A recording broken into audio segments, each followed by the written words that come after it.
So you can win these little PCs and laptops and computers really cheap if you win them without an hard drive and without an operating system. And it's so easy to put it on. Basically, you have to learn how to get into your computer to put your hard drive in. On these ones, it's just one screw, which is easy, unless you're doing it one-handed. I need my videographer from the Philippines.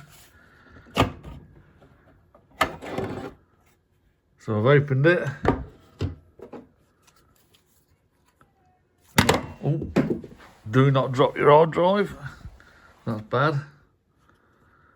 And then you want to figure out which way it's got to go so that it connects in. So that the smaller connector's on the right. Not good one-handed. Okay, I'll put it in a minute. But first I'm going to double side sticky tape it down so it ain't moving about. And then I'll put the lid back on and then I'll just load Windows to it. You can load Windows, you can load Ubuntu, Linux, or even Mac. If you've got a right type of CPU, I think it's about i5 8th gen and above, to a certain point you can put Mac on it as well. But for this I'm going to put Windows 11 because I want to sell it. So there you go, it's all in, fitted, safe and secure, wires on. This is a 320 gigabyte, so it's a pretty good size for a small computer. So I'll just put the lid back on. These come off front ways.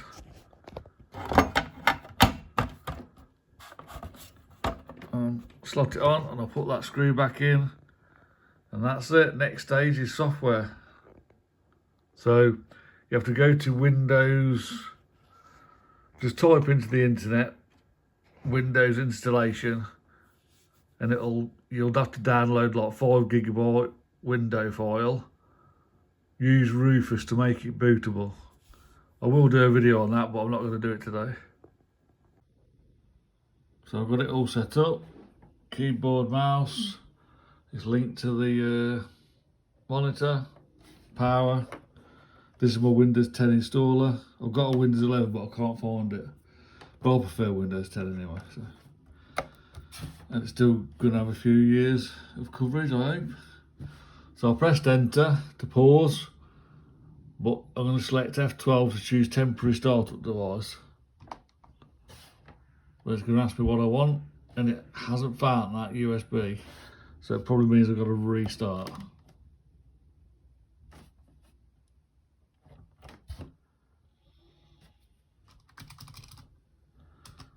It's usually enter on these to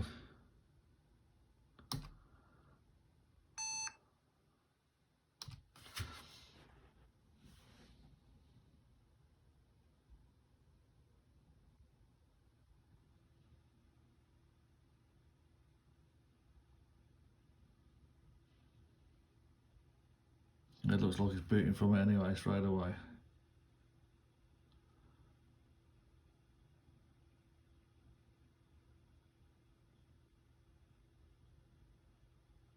So it looks like it's booting from it. I don't see a Windows page yet, but I'll set my tripod up. Okay, so we're at the Windows pre-installation page.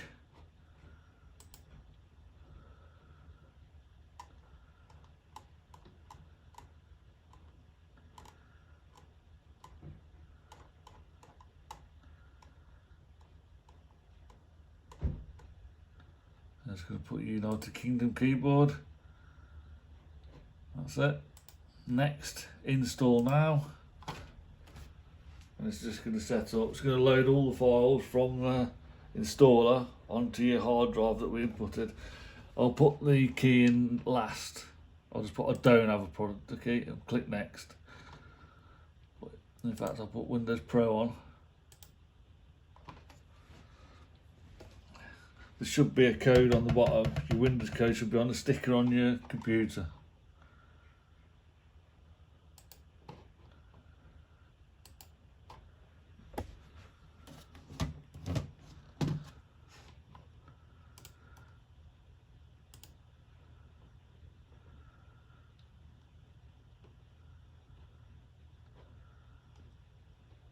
So I'll just format that one so it's happy with it.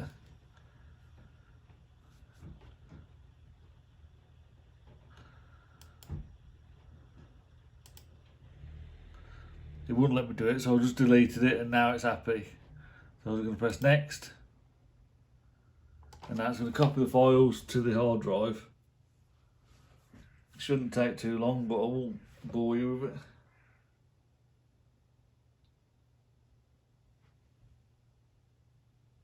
Pretty easy process, just follow what's on the screen. So I just came in and it's already starting to get ready. I've pulled the USB drive out now. So now all the information is on the hard drive and it's going to build itself. It's obviously still at a low level because it's using the Lenovo monitor software, so driver. So it's going to take a while. Windows is going to build itself, and then eventually you'll get to the setup pages of Windows. So you can see it's the start of the Windows setup process. You just select your region, go through, join Microsoft and whatever, or just select a user and don't join. Well, easy process, just follow what's on the screen and don't be scared of buying computers with no operating system or hard drive for cheap, especially if you've got some hard drives knocking about. And Windows 10 is cheap these days. You can get a key for like 99p some places.